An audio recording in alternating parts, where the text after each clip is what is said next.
छठवां द्वार संगमरमर के कलश जैसा है, सफेद और पारदर्शी। उसके भीतर एक स्वर्ण अग्नि जलती है। वह प्रज्ञा की शिखा है जो आत्मा से निकलती है।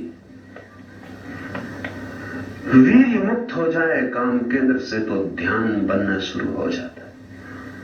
जैसे जैसे हम ऊपर बढ़ते हैं वैसे वैसे ध्यान होने लगते हैं। संभोग में भी ध्यान होता है।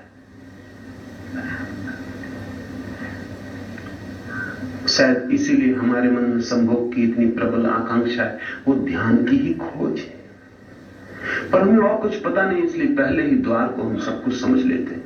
संभोग ध्यान की पहली घटना है, न्यूनतम है ध्यान की ही। फिर जैसे जैसे वीर ऊर्जा एक केंद्र से दूसरे केंद्र में उठती है, ध्यान और गहरा हो जाता है, तीसरे केंद्र में और गहरा हो जाता है, चौथे केंद्र में और गहरा हो जाता है, गहरा होता जाता है। पांचवें केंद्र से ध्यान की शिखा बहुत साफ हो जाती है। पांचवा केंद्र है आज्ञा चक्र, जिसको मैं तृतीय नेत्र आपसे कहता हूं उसे रगड़े।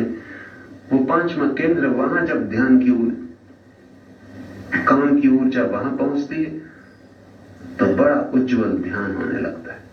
पूर्ण उज्जवलता तो सातवें द्वार पर आती है। ध्यान का द्वार है संगमरमर के कलश जैसा, सफेद और पारदर्शी। उसके भीतर एक स्वर्ण अग्नि जलती है। वह प्रज्ञा की शिखा है जो आत्मा से निकलती है। ज्ञान शास्त्र में नहीं, शब्द में भी नहीं, ज्ञान है आपके भीतर छिपे ध्यान के कलश में। उस ज्ञान का नाम प्रज्ञा है।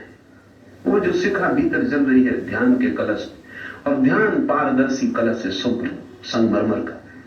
बाहर भी उसकी किरणें दिखाई पड़ती। इसलिए जो लोग ध्यान को उपलब्ध हो जाते हैं, उनके शब्दों में, उनकी वाणी में, उनके उठने बैठने में प्रज्ञा की झलक आने लगती। वो जो भीतर छिपा है बाहर भी बहने लगता है। तू ही वह कलश है, ध्यान का वो कलश तू है। अब तूने अपने को इंद्रियों के विषयों से विच्छिन्न कर लिया है। तूने दर्शन पथ तथा श्रवण पथ की यात्रा कर ली है, और अब तू ज्ञान के प्रकाश में खड़ा है। अब तू तितिक्षा की अवस्था को उपलब्ध हो गया है। वीर के पांचवें द्वार के बाद ये घटनाएं अपने आप घट जाती हैं। ये उसके परिणाम कि व्यक्ति इंद्रियों से विच्छिन्न हो जाता है।